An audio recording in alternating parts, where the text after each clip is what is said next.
Hi குட்டீஸ், இன்றைக்கி நம்ம என்ன கதை பார்க்க போகிறோம்னா ஒரு சோம்பேறி எலியும் ஒரு சுறுசுறுப்பான எலியும் பற்றிய கதையை பார்க்க போகிறோம்.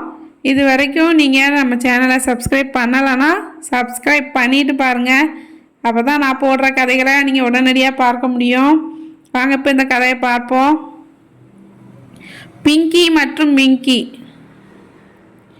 ஒரு அழகான புல்வெளியின் ஓரத்தில் 2 சிறிய எலிகள் வாழ்ந்தன. பிங்கி மற்றும் மிங்கி. இவர்கள் நல்ல நண்பர்கள்தான். ஆனால் இருவருக்கும் ஒரு வேறுபாடு இருந்தது. பிங்கி சோம்பேறி, மிங்கி உழைப்பாளி.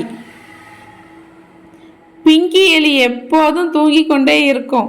ஆனால் மிங்கி தினமும் சாப்பாடு தேடி தோட்டம் முழுக்க அலைந்து கொண்டிருக்கும்.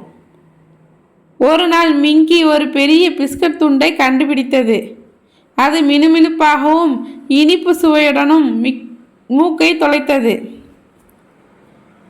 பிங்கி மெதுவாக, மிங்கி எனக்கு பசிக்குது, எனக்கு கொஞ்சம் பிஸ்கட் தாயேன் என்று கேட்டது. மிங்கி திமிராக, இல்லை பிங்கி, இது நான் உழைத்து கண்டுபிடித்தது, நீயும் தேடிப்பார், உனக்கும் கிடைக்கும் என்று கூறியது. பிங்கி சோகமாக அங்கிருந்து நடந்து போச்சு. சற்று நேரத்தில் மழை பெய்ய ஆரம்பித்தது. பிஸ்கட் மழையில் நனைந்தது. மிங்கி பிஸ்கட் துண்டை வீட்டுக்குள் எடுத்து சென்று சாப்பிட போனது. ஆனால் பிஸ்கட் ஈரமாக இருந்தது, கடிக்க முடியவில்லை. அது சொன்னது, ஐயோ, இப்போ என்ன செய்வது என்று வருந்தியது. அப்போது கதவு தட்டும் சத்தம் கேட்டது. கதவை திறந்தால் பிங்கி எலி நின்று கொண்டிருந்தது.